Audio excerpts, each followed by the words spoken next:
નમસ્કાર દર્શક મિત્રો, ધ લોકસત્તા શોમાં આપનું સ્વાગત છે। પાકિસ્તાન છેલ્લા કેટલાક અઠવાડિયાથી કુદરતી આફતનો સામનો કરી રહ્યું છે। ભારે વરસાદ અને નદીઓમાં આવેલા પૂરે લાખો લોકોને મુશ્કેલીમાં મૂકી દીધા છે। અનેક ગામડા પાણીમાં ગરકાવ થઈ ગયા છે તો હજારો પરિવારો ઘરવિહોણા થઈ ગયા છે અને ખેતીને પણ ભારે નુકસાન પહોંચ્યું છે।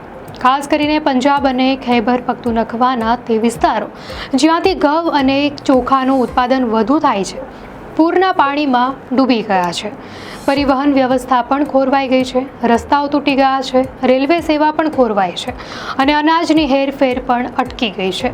આ કુદરતી આફત માત્ર જાનહાનિ અને માલહાનિ પૂરતી મર્યાદિત રહી નથી, પરંતુ તેણે રોજિંદા જીવનની સૌથી જરૂરી વસ્તુઓ ખોરાકને પણ અપ્રાપ્ત બનાવી દીધું છે। લોટના ભાવમાં થયેલો અચાનક વધારો તો જાણે સામાન્ય માણસના જીવનમાં આગ લગાવી રહ્યો હોય તેવું લાગે છે। ખૈબર પખ્તુનખ્વામાં 2 અઠવાડિયા પહેલાં સુધી 20 કિલોની લોટની થેલી 900થી 1000 રૂપિયામાં મળતી હતી, પરંતુ હવે તે જ થેલી 2400થી 2500 રૂપિયામાં મળી રહી છે। તો બલુચિસ્તાન અને પંજાબમાં પણ આવી જ સ્થિતિ છે। ક્વેટામાં જે લોટની થેલી 1600 રૂપિયામાં મળતી હતી તે હવે 2000 રૂપિયા કે તેથી પણ વધારેમાં વેચાઈ રહી છે। મધ્યમ વર્ગના પરિવારો માટે આ વધારો સહન કરવો મુશ્કેલ છે, તો ગરીબ પરિવારો માટે તો 2 સમયનું ભોજન પૂરું કરવું પણ અશક્ય બની ગયું છે। રસ્તા પર ચા નાસ્તાની દુકાન ચલાવતો એક વ્યક્તિ કહે છે કે લોટ મોંઘો થયો એટલે રોટલી મોંઘી થઈ, લોકો ઓર્ડર ઓછા કરવા લાગ્યા, અમારા ધંધા પર પણ સીધી અસર પડી। સરકાર અને આટા મિલોના માલિકો પૂરને સીધું કારણ ગણાવી રહ્યા છે। તેમનું કહેવું છે કે ગોદામોમાં રાખેલો ઘઉં પાણીમાં બગડી ગયો અને બજારમાં પૂરતો પુરવઠો પણ નથી, એટલે ભાવ વધ્યા છે। પરંતુ નિષ્ણાંતો આ દલીલને સંપૂર્ણ સ્વીકારતા નથી। તેમના મત અનુસાર પાકિસ્તાનમાં દર વર્ષે સપ્ટેમ્બર પછી લોટના ભાવ થોડા વધે છે, કારણ કે આ સમયમાં લોકો ઘરગથ્થુ ઉપયોગ માટે ઘઉંનો સ્ટોક બનાવે છે અને તે સ્ટોક પૂરો થાય ત્યારે તેઓ લોટ ખરીદવા પર નિર્ભર બને છે। આ મોસમી ચક્રને સંતુલિત કરવા સરકાર સામાન્ય રીતે પોતાના જથ્થામાંથી ઘઉં રિલીઝ કરતી હોય છે। આ વર્ષે પણ સરકાર પાસે પૂરતો જથ્થો હતો, છતાં IMFના દબાણ હેઠળ ખેડૂતો પાસેથી ઘઉંની ખરીદી ન કરવામાં આવી। પરિણામે બજારમાં ઘઉંના ભાવ તૂટી પડ્યા અને ખેડૂતો નારાજ થઈ વિરોધ કરવા લાગ્યા। સસ્તા ભાવે ઘઉં ઉપલબ્ધ હોવાથી મરઘાના દાણા બનાવતી કંપનીઓ અને પશુ આહાર ફેક્ટરીઓએ પણ ઘઉંની ભારે ખરીદી કરી નાખી। આથી પરિસ્થિતિ વધુ જટિલ બની ગઈ। ત્યારબાદ ઓગસ્ટમાં પૂર આવ્યું, ઉત્પાદન વિસ્તારો અસરગ્રસ્ત થયા અને સરકારે પંજાબમાંથી અન્ય પ્રાંતોમાં ઘઉં અને લોટ લઈ જવા પર પ્રતિબંધ મૂક્યો।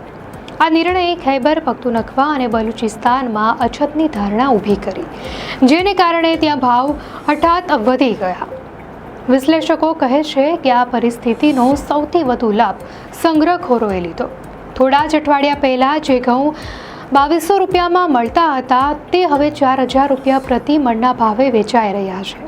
પંજાબ સરકારે દરોડા પાડી લાખો ટન ઘઉં જપ્ત કર્યો છે, પરંતુ નિષ્ણાંતોના મત અનુસાર આ માત્ર તાત્કાલિક પગલું છે, લાંબા ગાળે સમસ્યાનો ઉકેલ નહીં બને।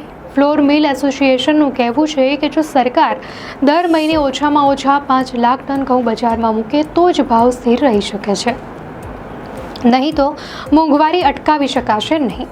લોટની સાથે સાથે ચોખાના ભાવમાં પણ તેજી જોવા મળી રહી છે। પૂરના કારણે પરિવહન ખર્ચ વધી ગયો છે, રસ્તાઓ ખરાબ થયા છે અને પાકની લણણી મોડે થઈ છે। છેલ્લા 2 અઠવાડિયામાં ચોખાના ભાવમાં પ્રતિ કિલો 30થી 40 રૂપિયાનો વધારો નોંધાયો છે। 25 કિલોની ચોખાની થેલી 9000 રૂપિયા સુધી પહોંચી ગઈ છે।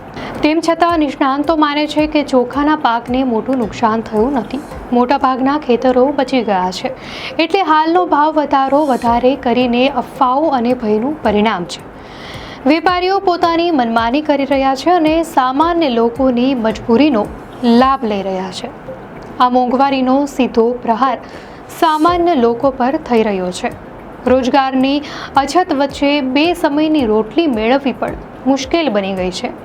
કરાચીની ગૃહિણી સમીના બીબી કહે છે કે પહેલાં 2000 રૂપિયામાં 1 અઠવાડિયાનો સામાન લાવતા, હવે એ પૈસા 2 દિવસ પણ નથી ચાલતા। બાળકોને દૂધ આપવું પણ મુશ્કેલ બની ગયું છે।